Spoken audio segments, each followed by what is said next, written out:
Estos días hemos visto la segunda vuelta de las elecciones en Perú, también una campaña presidencial muy polarizada en Colombia y en general estamos viendo una región que enfrenta toda clase de cambios en sus dirigentes, sus políticas y a qué le están apuntando en cada país. Una región muy dividida y todos estos cambios, encima de todo, se dan en momentos en que el presidente Trump tiene a América Latina en la mira por intereses de seguridad nacional, dice, pero está volviendo a poner la región en la mira de los Estados Unidos, algo que tenemos que entender.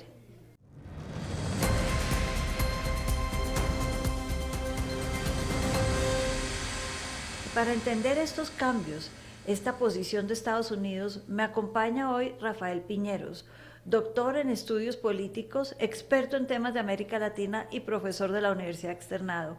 Rafael, muy bienvenido otra vez. Como siempre, es un placer estar contigo en tu programa, que es maravilloso, María Teresa. Gracias por la invitación. Rafa, empecemos por hablar de los cambios en ese mapa político. Yo me acuerdo hace muchos años, voy a decir hasta décadas, cuando uno miraba el mapa de América Latina hacia finales de los 80, en el siglo pasado, veía, por ejemplo, que si uno hablaba de izquierda a derecha no era tan relevante, era importante hablar de democracia o dictadura. Y hubo un momento en que solo dos países en América del Sur eran democracias, Venezuela y Colombia. Los demás eran dictaduras. Hoy vemos que eso ha cambiado y es que la política en América Latina es pendular. ¿Cómo describes tú el nuevo mapa que se está gestando entonces en América Latina? Bueno, muchas gracias por esa pregunta y muy interesante.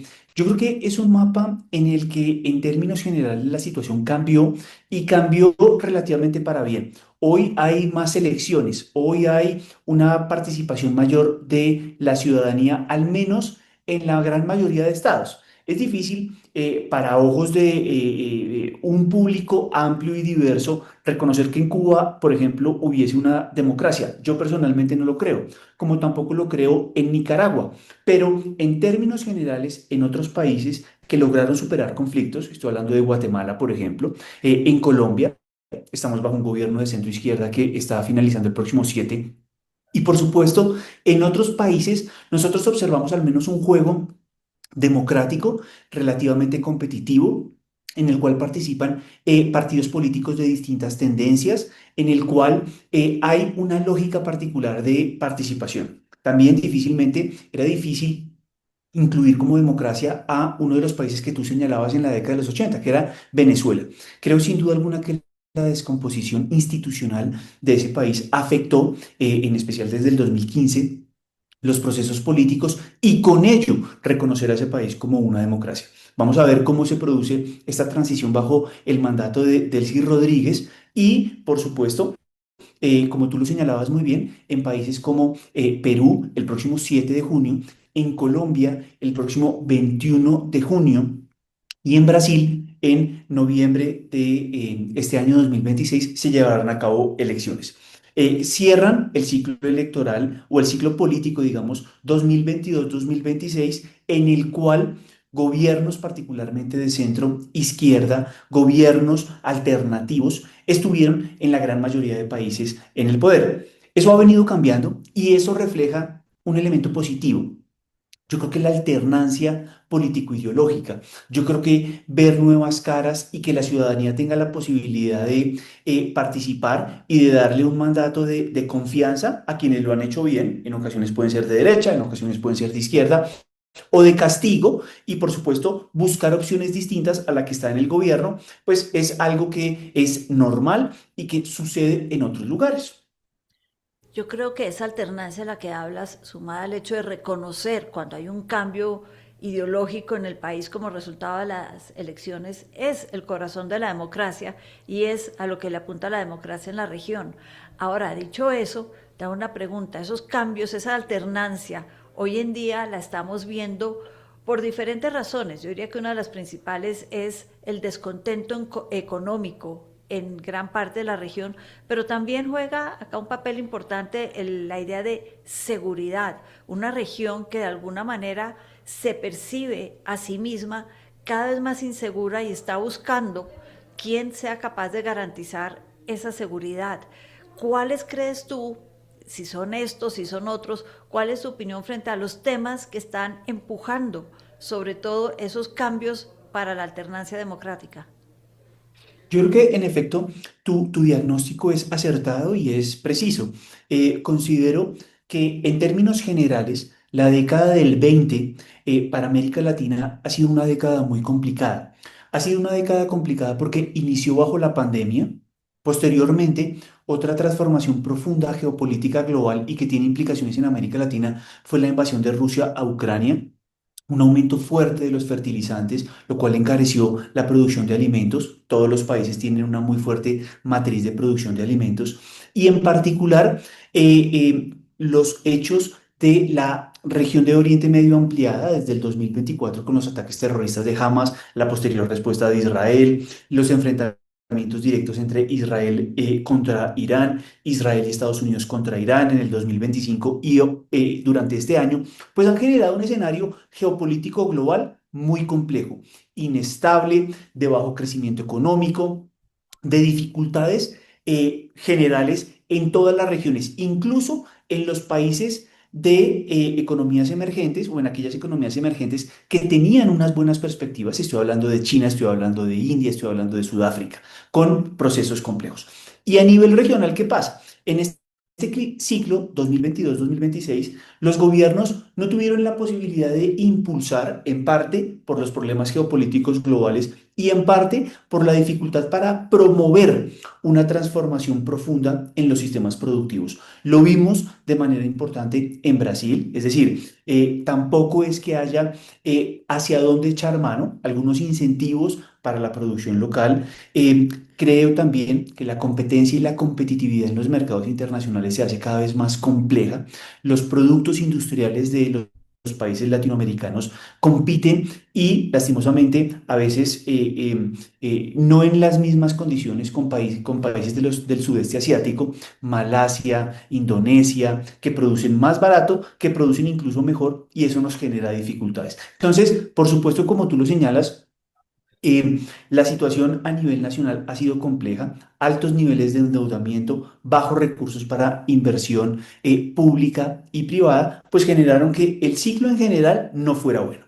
Y como tú lo señalas, el aumento de dinámicas que conocíamos en la región, estoy hablando de dinámicas del crimen organizado transnacional, es decir, el tráfico de estupefacientes, el tráfico de personas a través de las fronteras de manera irregular, estoy hablando incluso del tráfico de armas, han generado una presión que ya no es simplemente en algunos países. Se tenía una noción en los 90, en los 2000, que Colombia era un país problemático, y era un país problemático por el conflicto y por la participación del narcotráfico. Pero hoy vemos que en Ecuador, en Perú, incluso en países como Chile, en países como Paraguay, la influencia de las bandas transnacionales, la influencia del Tren de Aragua, la influencia de los carteles mexicanos, eh, tienen la posibilidad incluso de llevar a cabo actividades milimétricas de sicariato, de extorsión, de secuestro, y eso preocupa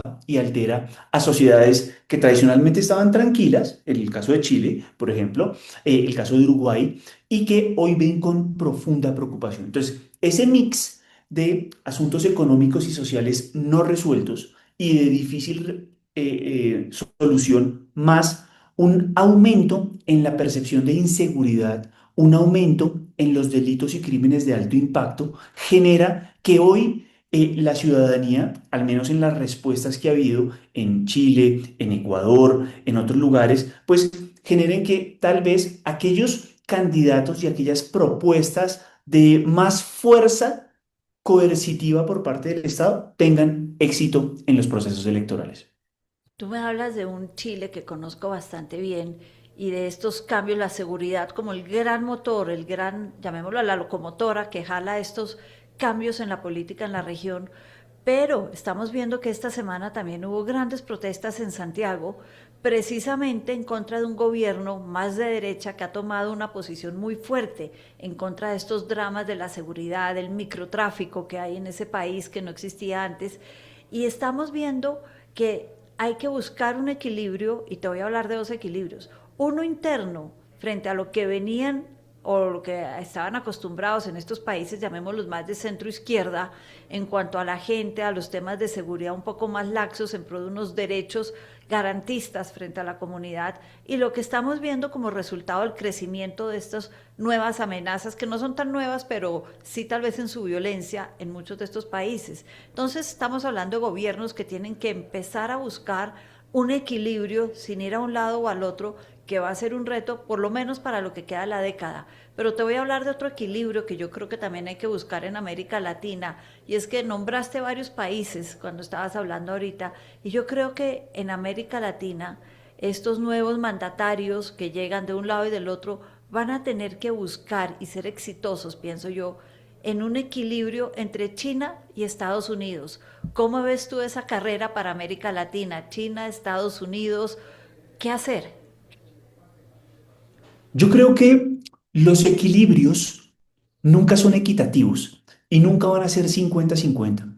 Tú nunca vas a encontrar una receta perfecta que contenga 50% de seguridad más 50% de economía, o que tenga 50% de economía y 50% de asuntos sociales. Las sociedades tienen que tomar decisiones y tienen que balancear o ponderar a qué le van a dar prioridad, a qué le van a dar un poco más de importancia a nivel interno. Pero para responder a tu pregunta, que era sobre lo externo, en efecto, considero que China en estos últimos 20 años se ha posicionado como un actor estratégico para la región. Cuando nosotros tomamos el intercambio a nivel de exportaciones o de comercio exterior de los países, a inicios del 2000, Estados Unidos era rey. Hoy, 2026, China ocupa, si no el primero, el segundo para los casi 33 países de la región. Eso es un cambio que no se puede evitar, y que sin duda alguna ha sido positivo en tanto que ha incrementado el volumen de exportaciones de los países de la región a una economía emergente que lo ha demandado. ¿Listo? Tal vez después de la pandemia, la República Popular China ha tenido dificultades en materia de crecimiento económico. Su economía a nivel interno está relativamente estancada, pero ha encontrado en el comercio exterior, especialmente en la exportación de manufacturas, de vehículos eléctricos, en la exportación de maquinaria de equipo, un vehículo importante para seguir siendo un jugador estratégico. La demanda de materias primas, de alimentos, seguirá siendo importante y por lo tanto América Latina tiene una posición ahí privilegiada. Pero tú tienes razón en algo. Estados Unidos no solo se dio cuenta, desde mi perspectiva, de forma tardía de esa realidad, sino que hoy Estados Unidos está más atento a lo que pasa en la región. Ha demostrado tener un interés que no tenía, como lo señalo, a inicios del siglo XX. Y era costumbre señalar entre los analistas latinoamericanos que a Estados Unidos le interesaba más Oriente Medio, Europa, Asia-Pacífico. Hoy puede que eso sea importante, pero también lo es América Latina.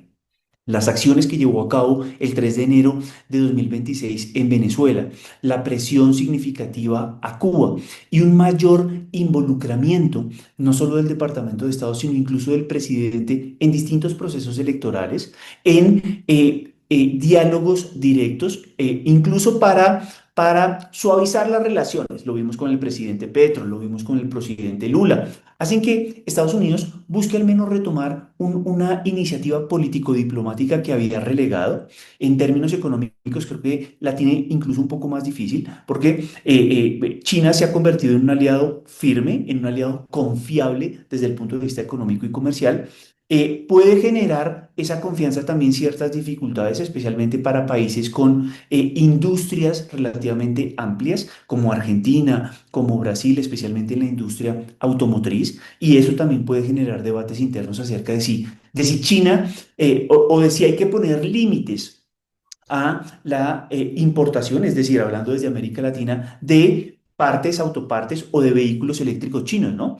Creo que eso puede generar una dificultad en los años por venir. Pero en efecto, en ese equilibrio que nunca es simétrico, los estados tienen que ser hábiles, tienen que ser astutos, tienen que ser claros y precisos, tanto con uno como con otro.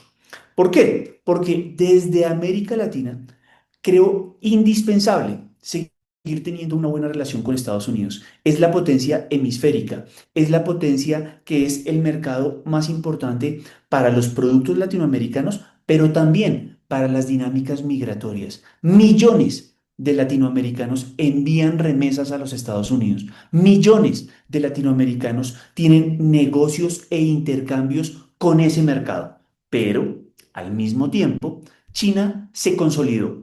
China se consolidó en infraestructuras. China se consolidó como un proveedor de puertos, aeropuertos, carreteras, sistemas de metro, construyen el metro de Bogotá, así como muchos otros en la región. Y por lo tanto, también hay que darle importancia, también hay que entenderlo a ese país y a la toma de decisiones en Beijing, y también hay que saber balancear. Ese yo creo que es el gran reto.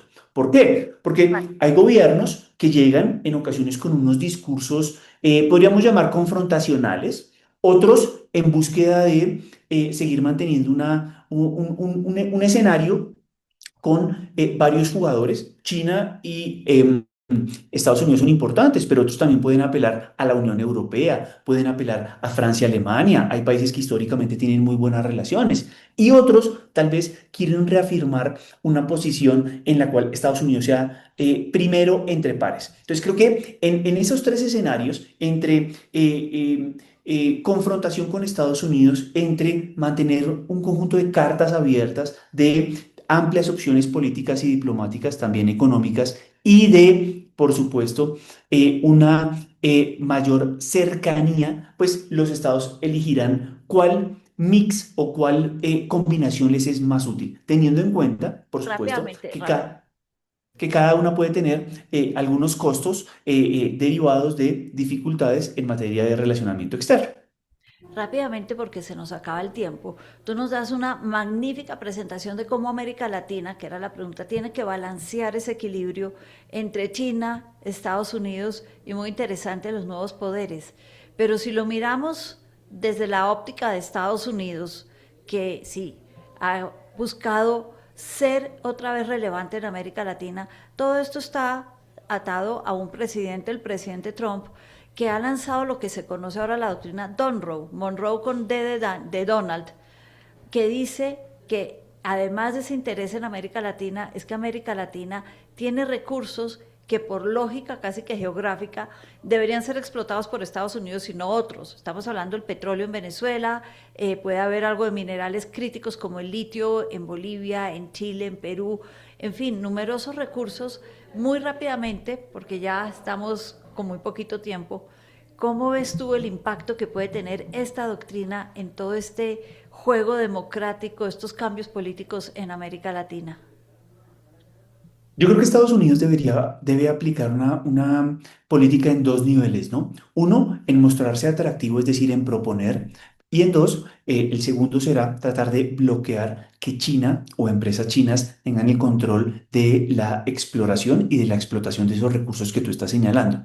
Para los países de la región, sin duda alguna, habrá una presión política y diplomática para favorecer o para inclinarse hacia ofertas o hacia propuestas estadounidenses o de compañías estadounidenses. Y bueno, sin duda alguna, la presión sobre las licitaciones, sobre los acuerdos público-privados, será donde se van a dirimir o podremos observar qué tan efectivo es o no Estados Unidos o qué tan efectivo o no es China en lograr controlar ese negocio creciente en sectores extractivos como el litio, como el cobre, como el carbono, como algunas otras materias primas o minerales raros que se requieren para la transición energética y para la producción de bienes y servicios en el siglo XXI.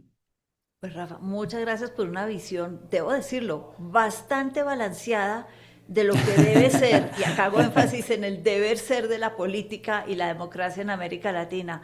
Ojalá que los próximos años muestren ese balance y ese deber ser en la región. Muchas gracias, Rafa. A ti por la invitación, excelente tu programa y qué bueno estar de nuevo acá. Muchas gracias.